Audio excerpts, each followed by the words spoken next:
এটি বীরভদ্রাসন। নমস্কার বন্ধুরা, welcome to my channel Nayna Dutta daily life ব্লগে আপনাদের সবাইকে স্বাগত। এই বীরভদ্রাসন ঘাড় ও কাঁধের পেশি মজবুত করার পাশাপাশি দেহের কাঠামোর গঠন ঠিক করতেও সাহায্য করে। বীরভদ্রাসন দৈহিক এবং মানসিক ভারসাম্য বজায় রাখতেও সাহায্য করে এই আসন।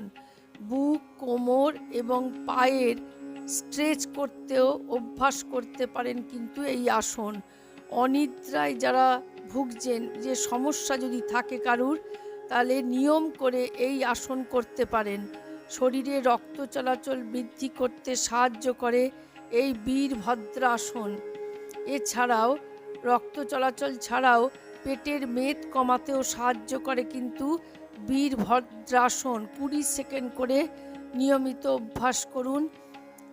একটি করে পা, আবার দ্বিতীয় পাও করবেন। বীরভদ্রাসন হার্টের সমস্যা যদি থাকে কারুর, তাহলে এই আসন করবেন না। এছাড়াও কোমর, নিতম্ব, হাঁটু বা গোড়ালিতে যদি হাড়ের কোনো সমস্যা থাকে, তাহলেও কিন্তু এই আসন অভ্যাস করবেন না। নিয়মিত বীরভদ্রাসন করুন। এই যে পেছন দিকে পা স্ট্রেচ হচ্ছে, আপনার পেটের বেলি ফ্যাট যাদের আছে তাদের পক্ষেও কিন্তু খুব উপকারী আসন এই বীরভদ্রাসন। নিয়মিত করুন, তাহলে উপকার পাবেন। যে কোনো আসন যদি আপনি নিয়মিত অভ্যাস করেন, তাহলেই কিন্তু আপনি উপকার পাবেন।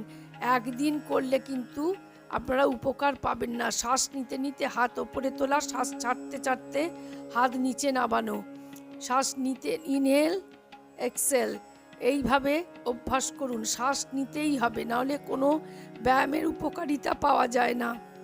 তাহলে নিয়মিত বীরভদ্রাসন 20 সেকেন্ড করে একটি পা, দ্বিতীয় পাও 20 সেকেন্ড, এইভাবে 3টে সেট করুন। যদি প্রথমেই না পারেন তাহলে 10 কাউন্ট করেও করতে পারেন। আজ এই পর্যন্ত। নমস্কার। নিয়মিত আপনারাই আসন অভ্যাস করুন।